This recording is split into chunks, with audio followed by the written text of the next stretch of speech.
Broadcast Center in downtown Spokane. This is KXLY 4 HD News at 6:30.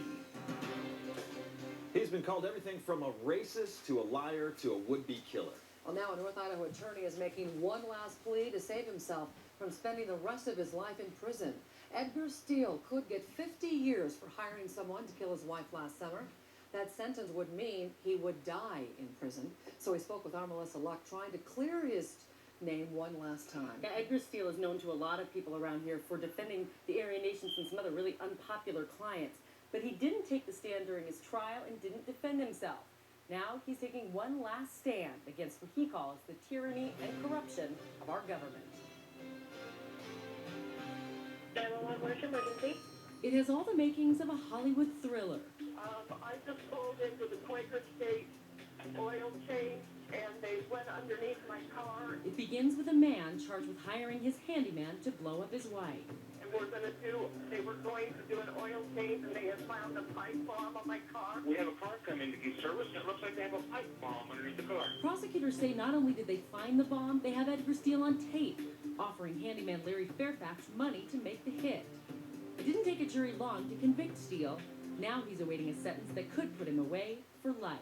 To be here is a shock, an injustice of the first order. At the request of the Federal Marshal's Office, we can't tell you where he's being held, just that it's a jail in North Idaho. Steele wanted to talk to us because he says his case is much more than a simple murder for hire. I always thought I'd like to end my career with one big case of involving real government tyranny and genuine wrongdoing that you could point to, and people would be marching in the streets, and lo and behold, ironically, I've almost got that case, and it's mine. Steele made a name for himself 10 years ago, representing those on the fringe. Seems a little paranoid about things government-related.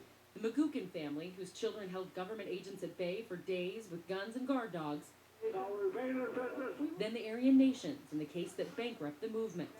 You can't talk about Steele without talking about his views on race. People live in North Idaho, and they're here for the weather. They're here for the lack of population. They're here for the good shopping. They're here for the transportation. These are all acronyms, code words for living apart from other races. I don't use those code words. I just say I prefer to have my family living someplace where the neighborhood isn't riddled with the crime that comes with Mexicans and blacks living all around you. He lays out those views in his book, Defense of Racism, a book he sent to Barack Obama and Justice Secretary Eric Holder after the 2008 election. Holder had complained that we needed to have this dialogue in America about race. So I sent it to both of them with a note saying, I've been trying to have this dialogue for years. Here's my book. Did I annoy them with that? Is that what started all this, perhaps? I don't know. And by this, he means the corruption and conspiracy he says led to his arrest. He believes Fairfax, a man he calls an oafish North Idaho handyman, stole silver from him, then placed pipe bombs under his car to kill him. When the plot didn't work, Steele says Fairfax had an ace in the hole. I had told him about my difficulties politically with the ADL, with the SPLC, with the FBI. He knew about all this. All he had to do was make one phone call in order to be drafted into a scheme to put me down. You're giving Larry Fairfax a lot of credit for brains, but you call him oafish as well. I don't mean to do that. He's shrewd like a weasel, okay? Not real bright, but shrewd and conniving. And he says the tapes ordering the hit were doctored, made to sound like him, or spliced together from other recordings of Steele found online. This would take a lot of resources. What makes you so important to them that they would do this? I'd asked that question myself repeatedly. I didn't think I was very important. But they've been taking out the leaders of what we call the movement in America for years. And they're almost all gone to prison or dead. And now they're down to the second-tier guys, and I'm one of those guys. At the time that Mr. Steele was arrested in this case, I didn't know who Edgar Steele was. At the time the FBI brought the case to our Coeur d'Alene branch manager's office, she was unaware of who Edgar Steele was.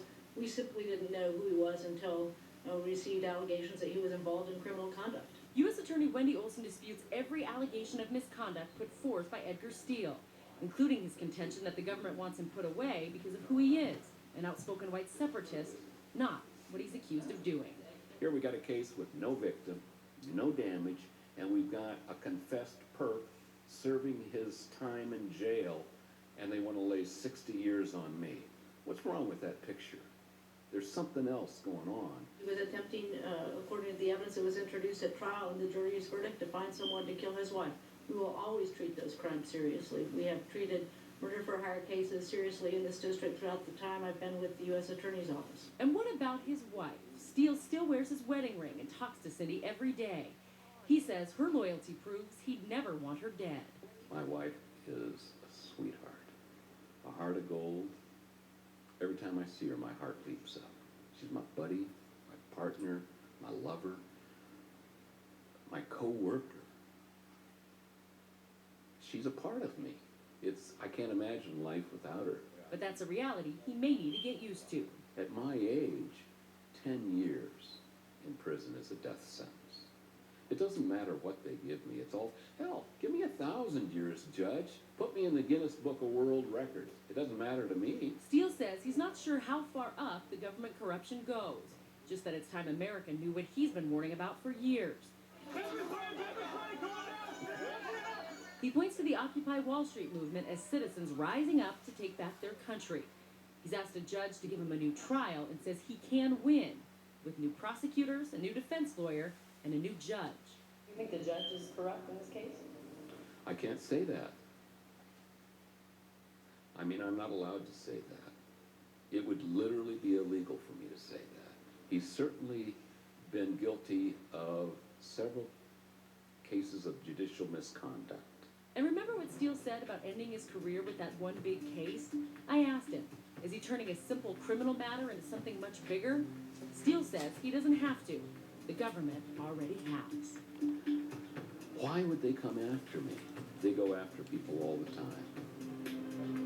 You just don't believe it. You think, my government wouldn't do that. My government wouldn't hurt my fellow citizens. Wrong. Edgar Steele's attorneys have asked the U.S. Supreme Court to intervene, saying his rights were violated when federal agents listened in on his phone calls and used it against him at trial. They've asked to have his sentencing put on hold until the justices consider it.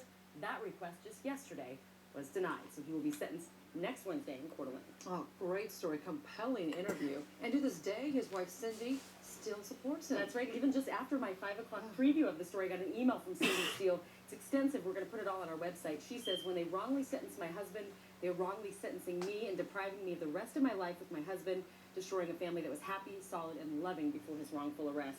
We are going to be accused of splicing this interview to make it look a certain way. Because of that, we have put the entire interview on our website. You can watch it. That's at KXLY.com. All right, Melissa. Thanks so much. Chris?